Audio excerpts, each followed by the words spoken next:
Internet Message Access Protocol. Internet Message Access Protocol is a protocol for email retrieval and storage developed by Mark Crispin in 1986 at Stanford University as an alternative to POP. IMAP, unlike POP, specifically allows multiple clients simultaneously connected to the same mailbox, and through flags stored on the server, different clients accessing the same mailbox at the same or different times can detect state changes made by other clients. Email protocols. The Internet Message Access Protocol, commonly known as IMAP, is an application layer Internet protocol that allows an email client to access email on a remote mail server. The current version, IMAP version 4 revision 1, IMAP 4 Rev 1, is defined by RFC 3501. An IMAP server typically listens on well-known port 143. IMAP over SSL, IMAPS, is assigned well-known port number 993. IMAP supports both online and offline modes of operation. Email clients using IMAP generally leave messages on the server until the user explicitly deletes them. This and other characteristics of IMAP operation allow multiple clients to manage the same mailbox. Most email clients support IMAP in addition to Post Office Protocol, POP, to retrieve messages. However, fewer email services support IMAP. IMAP offers access to the mail storage. Clients may store local copies of the messages, but these are considered to be a temporary cache. Incoming email messages are sent to an email server that stores messages in the recipient's email box. The user retrieves the messages with an email client that uses one of a number of email retrieval protocols. Some clients and servers preferentially use vendor-specific, proprietary protocols, but most support SMTP for sending email and POP and IMAP for retrieving email, allowing interoperability with other servers and clients. For example, Microsoft's Outlook client uses MAPI, a Microsoft proprietary protocol to communicate with a Microsoft Exchange server. IBM's Notes client works in a similar fashion when communicating with the Domino server.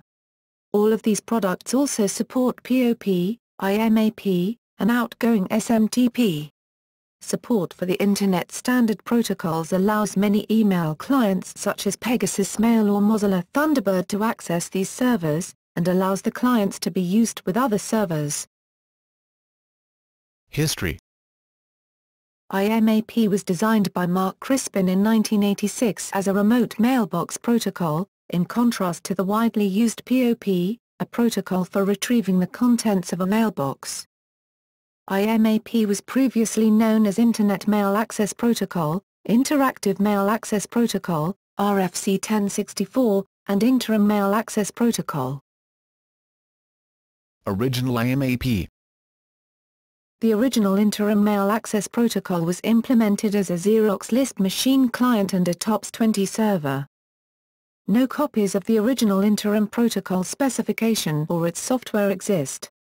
Although some of its commands and responses were similar to IMAP2, the Interim Protocol lacked command response tagging and thus its syntax was incompatible with all other versions of IMAP.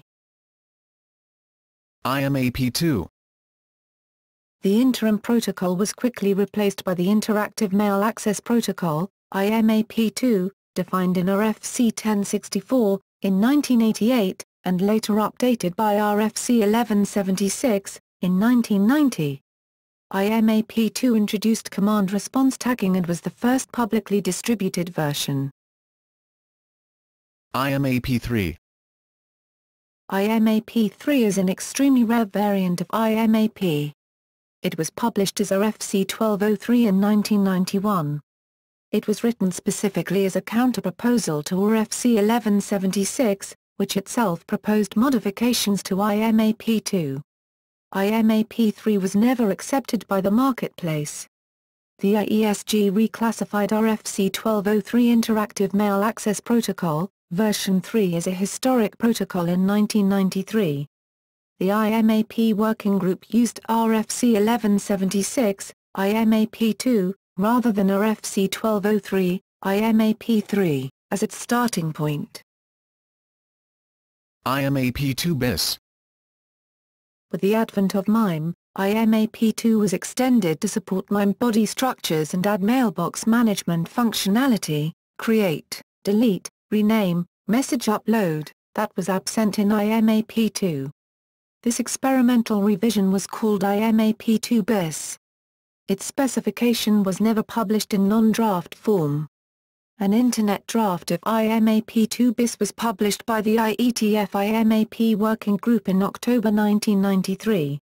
This draft was based upon the following earlier specifications: unpublished IMAP2 bis, TXT document, RFC 1176, and RFC 1064, IMAP2. The IMAP2 bis TXT draft documented the state of extensions to IMAP2 as of December 1992. Early versions of Pine were widely distributed with IMAP2 bis support, Pine 4.00, and later supports IMAP4 Rev1. IMAP4. An IMAP working group formed in the IETF in the early 1990s took over responsibility for the IMAP2 bis design. The IMAPWG decided to rename IMAP2 bis to IMAP4 to avoid confusion with a competing IMAP3 proposal from another group that never got off the ground. The expansion of the IMAP acronym also changed to the Internet Message Access Protocol. The latest version, IMAP4, allows an email client to manipulate email messages stored on a server in the same way as a client using local folders. This ability allows multiple clients for a single user to see the same mailbox status. For example, if a user moves a message from the user's inbox to some other folder using one client, when later accessing the mailbox from another client, the message appears in the folder to which it was moved. Advantages over POP. Connected and disconnected modes of operation. When using POP, clients typically connect to the email server briefly, only as long as it takes to download new messages. When using IMAP4, clients often stay connected as long as the user interface is active and download message content on demand. For users with many or large messages, this IMAP4 usage pattern can result in faster response times. Multiple clients simultaneously connected to the same mailbox. The POP protocol requires the currently connected client to be the only client connected to the mailbox. In contrast, the IMAP protocol specifically allows simultaneous access by multiple clients and provides mechanisms for clients to detect changes made to the mailbox by other, concurrently connected, clients. See for example RFC 3501 Section 5.2, which specifically cites simultaneous access to the same mailbox by multiple agents as an example. Access to my message parts and partial fetch. Usually all Internet email is transmitted in MIME format, allowing messages to have a tree structure where the leaf nodes are any of a variety of single-part content types and the non-leaf nodes are any of a variety of multi-part types. The IMAP4 protocol allows clients to retrieve any of the individual MIME parts separately and also to retrieve portions of either individual parts or the entire message. These mechanisms allow clients to retrieve the text portion of a message without retrieving attached files or to stream content as it is being fetched. Message state information. Through the use of flags defined in the IMAP4 protocol, clients can keep track of message state, for example, whether or not the message has been read, replied to, or deleted. These flags are stored on the server, so different clients accessing the same mailbox at different times can detect state changes made by other clients. POP provides no mechanism for clients to store such state information on the server, so if a single user accesses a mailbox with two different POP clients, at different times, state information, such as whether a message has been accessed, cannot be synchronized between the clients. The IMAP4 protocol supports both predefined system flags and client-defined keywords. System flags indicate state information such as whether a message has been read. Keywords, which are not supported by all IMAP servers, allow messages to be given one or more tags whose meaning is up to the client. IMAP keywords should not be confused with proprietary labels of web-based email services, which are sometimes translated into IMAP folders by the corresponding proprietary servers. Multiple mailboxes on the server. IMAP4 clients can create, rename, and/or delete mailboxes, usually presented to the user as folders, on the server, and copy messages between mailboxes. Multiple mailbox support also allows servers to provide access to shared and public folders. The IMAP4 Access Control List (ACL) extension, RFC 4314, may be used to regulate access rights. Server-side searches. IMAP4 provides a mechanism for a client to ask the server to search for messages meeting a variety of criteria. This mechanism avoids requiring clients to download every message in the mailbox in order to perform these searches. Built-in extension mechanism.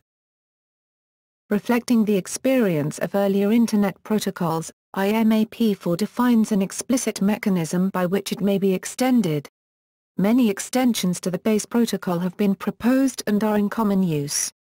IMAP2 BIS did not have an extension mechanism, and POP now has one defined by RFC 2449. Disadvantages. While IMAP remedies many of the shortcomings of POP, this inherently introduces additional complexity. Much of this complexity, for example multiple clients accessing the same mailbox at the same time, is compensated for by server-side workarounds such as maildir or database backends.